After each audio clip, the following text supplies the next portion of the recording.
U.S. urges calm as Kirkuk crisis escalates.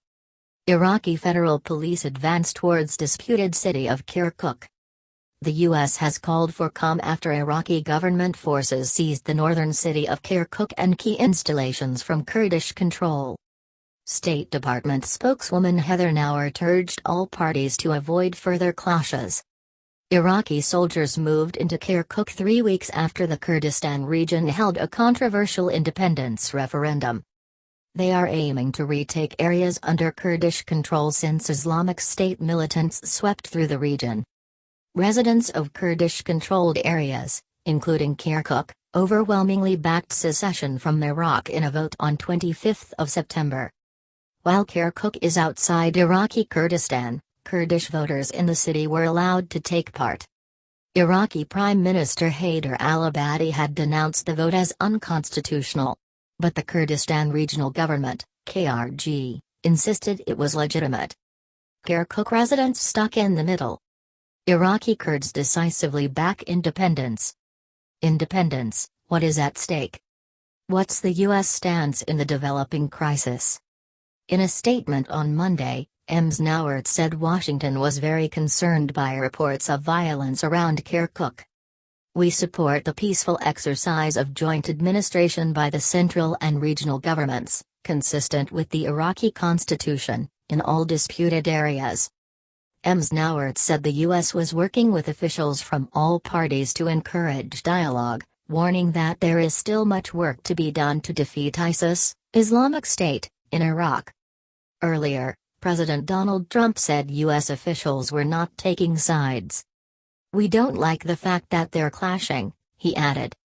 Senator John McCain, who heads the Senate Armed Services Committee, warned the Iraqi government of severe consequences if U.S.-supplied weaponry was misused in operations against Kurdish forces. The United States provided equipment and training to the government of Iraq to fight Islamic State and secure itself from external threats, not to attack elements of one of its own regional governments, he said. What about Baghdad and Kurdish officials? Mr. Abadi said in a statement on Monday that the operation in Kirkuk was necessary to protect the unity of the country, which was in danger of partition because of the referendum. We call upon all citizens to cooperate with our heroic armed forces, which are committed to our strict directives to protect civilians in the first place, and to impose security and order, and to protect state installations and institutions, he added.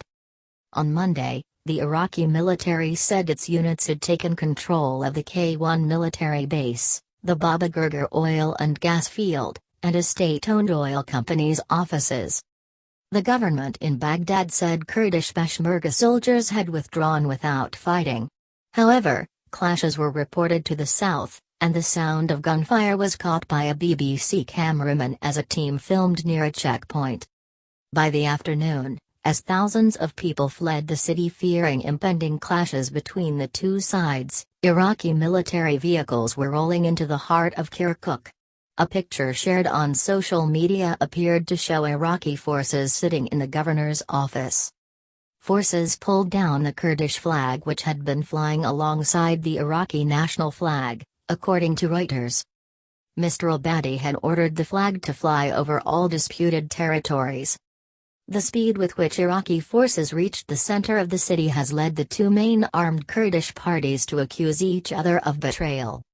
Media captioned shooting breaks out at a checkpoint in Kirkuk. The Peshmerga General Command, which is led by President Massoud Barzani of the ruling Kurdistan Democratic Party, KDP, accused officials from the Patriotic Union of Kurdistan, PUK, of aiding the plot against the people of Kurdistan. The PUK denied being part of ordering any withdrawal, saying dozens of their fighters had been killed and hurt, but noted not even one KDP Peshmerga has been martyred as of yet in the fighting in Kirkuk. Meanwhile, Turkey, which fears Kurdish independence in Iraq could lead to similar calls from its own Kurdish minority, praised Baghdad, saying it was ready for any form of cooperation with the Iraqi government in order to end the PKK presence in Iraqi territory. The PKK, or Kurdistan Workers' Party, is a Turkish Kurdish rebel group which has been fighting for autonomy since the 1980s. It is considered a terrorist group by Turkey as well as by the EU and US. Why is Kirkuk at the heart of this crisis? Kirkuk is an oil-rich province claimed by both the Kurds and the central government. It is thought to have a Kurdish majority, but its provincial capital has large Arab and Turkmen populations. Sykes-Picot, the map that spawned a century of resentment. Why don't Kurds have a state? Iraqi Kurdistan profile. Iraqi forces near an oil facility in Kirkuk, Iraq, October 16, 2017. Image copyright Reuters. Image caption. The Iraqi military said it had taken control of oil facilities after Peshmerga withdrew. Kurdish Peshmerga forces took control of much of the province in 2014, when Islamic State, IS, militants swept across northern Iraq and the Iraq army collapsed. The Iraqi parliament asked Mr. Abadi to deploy troops to Kirkuk and other disputed areas after the referendum result was announced, but he said last week that he would accept them being governed by a joint administration and that he did not want an armed confrontation.